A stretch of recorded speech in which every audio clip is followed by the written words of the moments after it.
Hello and welcome. I'm Suze and today I'm very excited to share with you the last chapters in Nat's adventure in Crimson Poison, the first book in my Nat Walker adventure series. And today we are going to kick off with chapter 74, the return of Nat from the wilds of Mongolia to her home in Hong Kong. Return.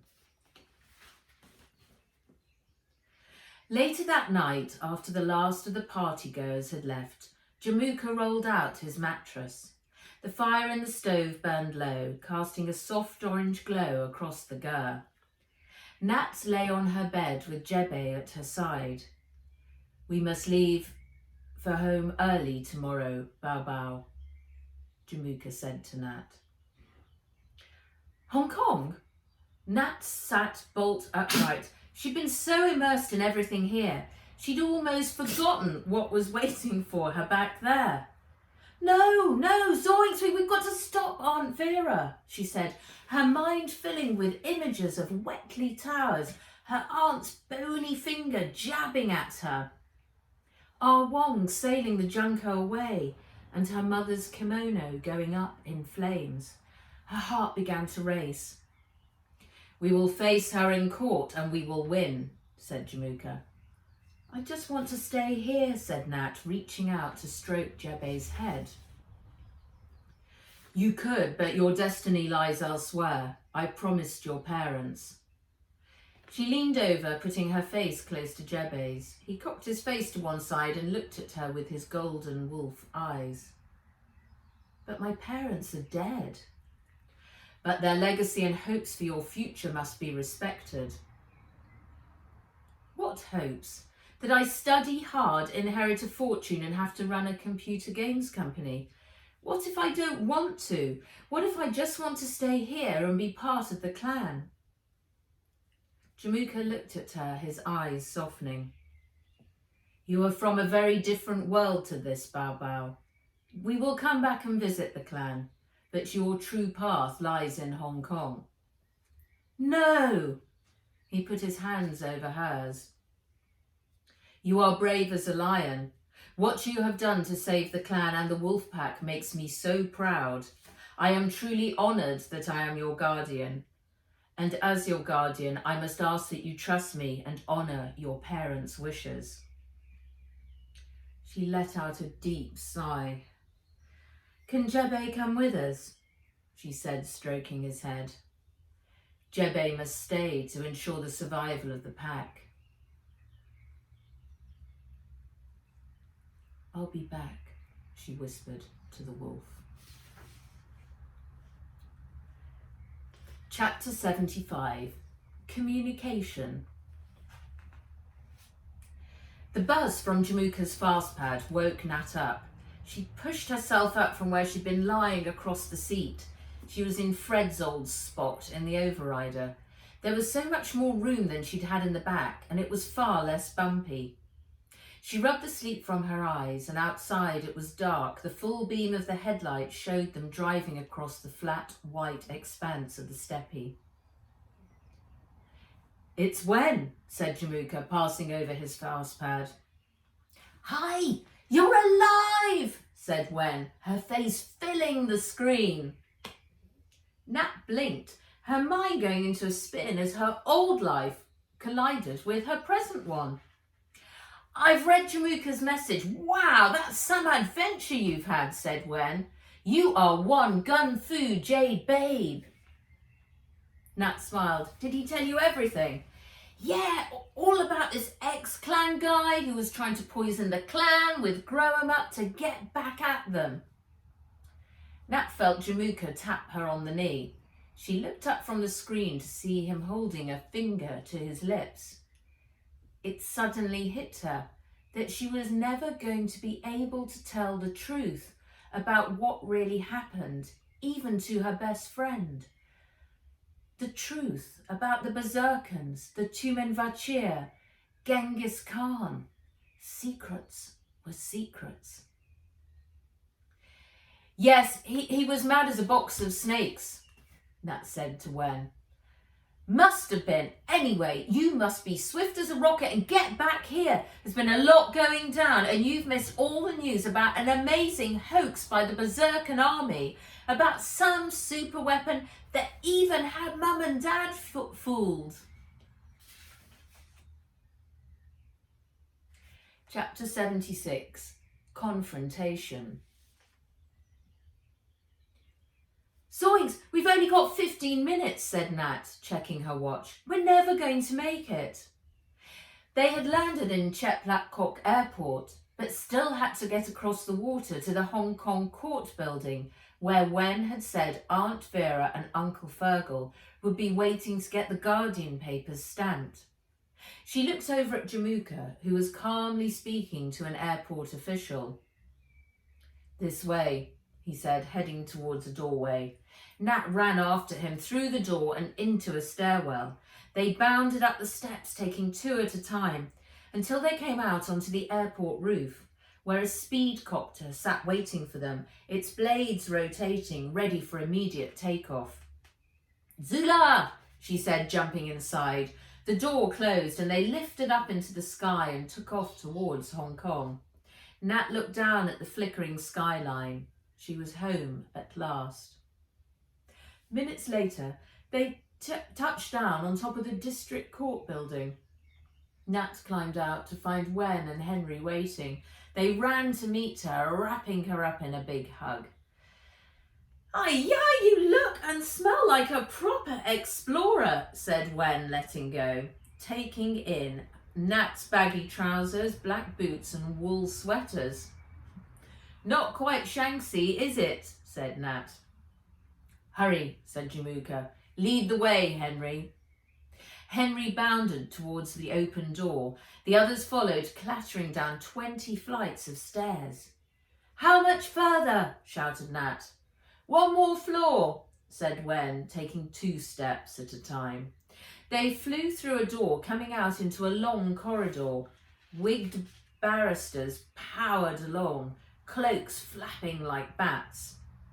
Wen took the lead, weaving through their midst with Henry, Nat and Jamuka in her wake. Finally, she came to a stop outside a large pair of mahogany doors, marked Courtroom 7. A computer screen above flashed Court in Session, Walker versus Walker. Allow me, said Jamuka, flinging open the doors. The judge looked up in surprise. On one side of the court sat Aunt Vera, Uncle Fergal, Prissy, and a purse-lipped, grey-haired woman. Nat guessed it had to be the new nanny, Mrs. McTavish. They all turned, their jaws dropping open. Surprise, said Wen. Aunt Vera's eyes shot from Wen in her immaculate designer lime green catsuit to rest on Nat. She looked her up and down from head to toe, taking in the Mongolian tribal clothes, the tangled mass of red hair and rosy-cheeked face. Then her gaze fell on Jamuka, who was similarly attired. The sound of a strangled cat erupted from Aunt Vera. You went to Mongolia? You defied and lied to me, she screamed at Nat. She swayed, gripping hold of Uncle Fergal's arm for support. Prissy scowled. Uncle Fergal flushed crimson with embarrassment. Let us take our seats, said Jamuka, waving towards a small man wearing a smart grey suit, who was busy mopping the sweat from his brow with a canary yellow silk handkerchief. Nat recognised him. It was Jamuka's lawyer, Mr. Chun. Henry Walker, get over here right now, screeched Aunt Vera. Henry ignored her and carried on walking with the others towards Mr. Chun. I said now! The judge banged her gavel on the desk. Silence in court. Now, who do we have here? She asked, peering over her half-moon glasses. Jamuka took hold of Nat's hand and led her up to the judge's desk. Out of the corner of her eye, she could see Prissy staring daggers at her. This is Nat Walker, and I am Jamuka, her guardian. He handed the judge their passports. She thumbed through them and looked up, peering closely at their Mongolian clothing. You look as if you've just arrived from an expedition. We have. Our flight just arrived from Mongolia. Nat smiled and squeezed Jamuka's hand. You are a liar, screeched Aunt Vera from the side of the courtroom. Nat told me she was staying with Dr. Tang. Silence in court. The judge banged her gavel on the desk again. She looked down at the papers in front of her and then at each of the lawyers. I will see you two in my chambers right now. The rest of you are to remain here, and no one is to leave the courtroom. Have you got that, Sergeant Yao? Yes, ma'am, said the policeman at the back of the court. The judge stood up and disappeared through a side door with the two lawyers, trotting along in her wake. The door closed. For a moment, there was complete silence. You've no hope of keeping her, said Aunt Vera, pointing a long, bony finger at Jamuka. Mrs. Walker, I am Nat's legal guardian, and you would do well to respect her parents' wishes and the law, said Jamuka. You're a vile, greedy, wicked witch, said Nat, unable to swallow her feelings. Prissy glared. Don't say that about my mum, you... Stop this ruckus, or you will all be in contempt of court. Sergeant Yao came running to the front. There will be silence now until the judge is back, he ordered. Nat went and sat back down next to Henry, and he squeezed her hand. I hate Mummy, he whispered. Nat didn't dare look up at the wall of vile walkers opposite. Me too, she replied. Shh, said Jamuka. They sat in silence, Sergeant Yao keeping guard in the middle of the courtroom. Nat was wondering just how long they were going to be kept in such heated suspense when the judge re-entered the courtroom with the two lawyers. She resumed her position and turned to Aunt Vera. Jamuka Borjigan is Nat's legal guardian. They were away on holiday, and yet you filled in a claim of abandonment to request sole guardianship. Is this correct, Mrs. Walker? It's not like that, said Aunt Vera. You have wasted my time and this court's time and have attempted to make a mockery of our child protection laws. You are liable for all fees pertaining to this case. You are forbidden access to the Walker Trust and must repay everything you have spent from it.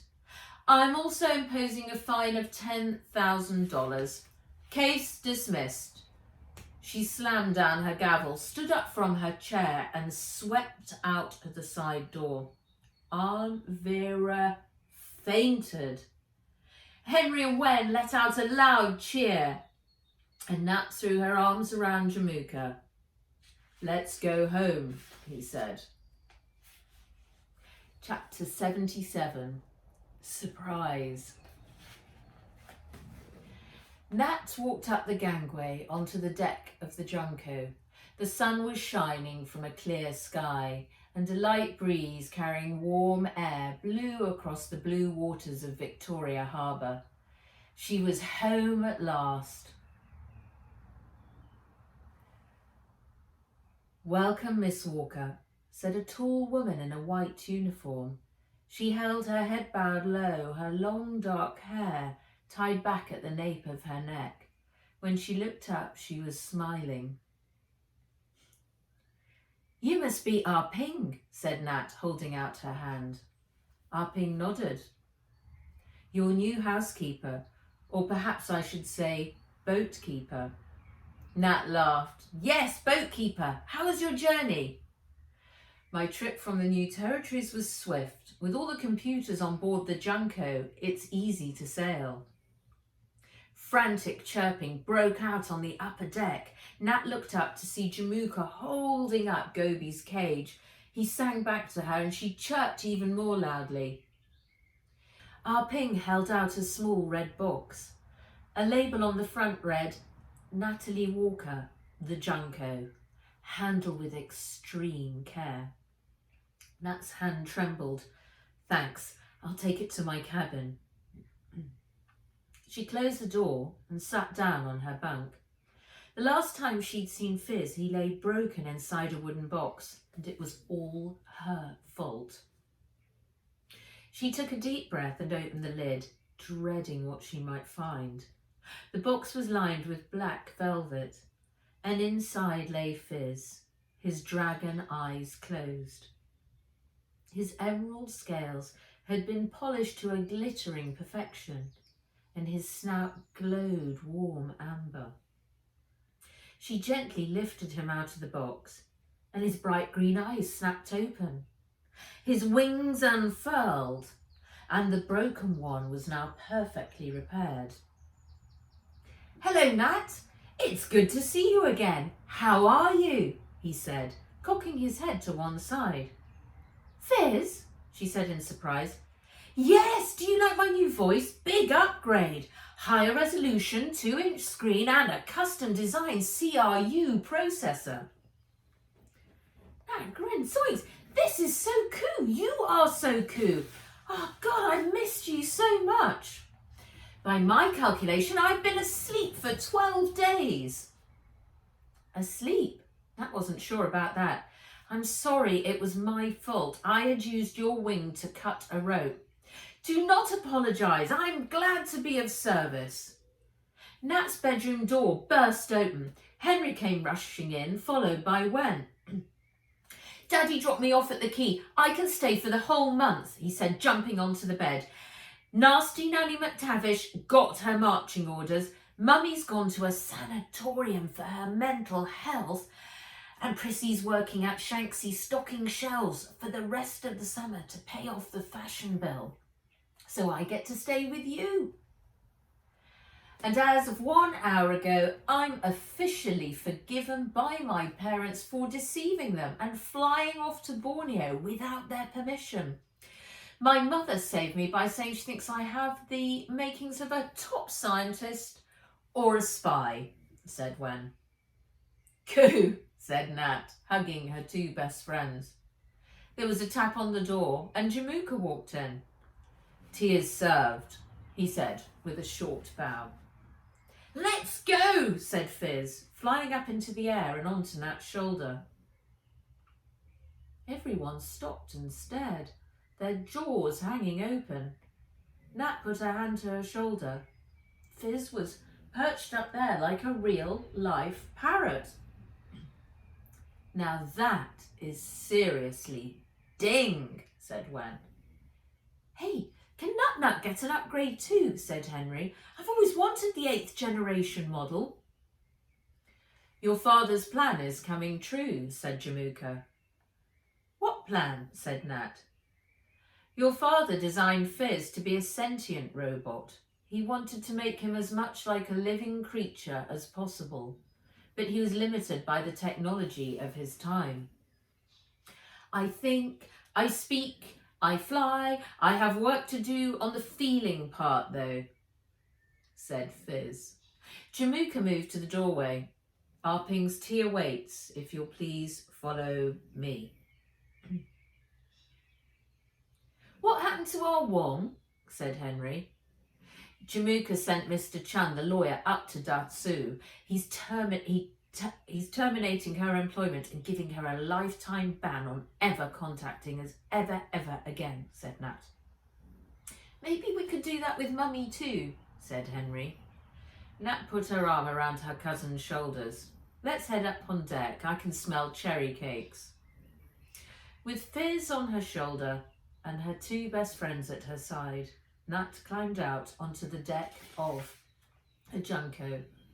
The sails were raised and ballooning with wind, ready to carry them out of Victoria Harbour for their sunset sail.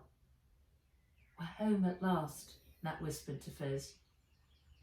For the moment, though I'm looking forward to our move to London, said Fizz. Nat frowned. London? The end of Crimson Poison. I hope you've enjoyed our time together reading through Nat's very first adventure.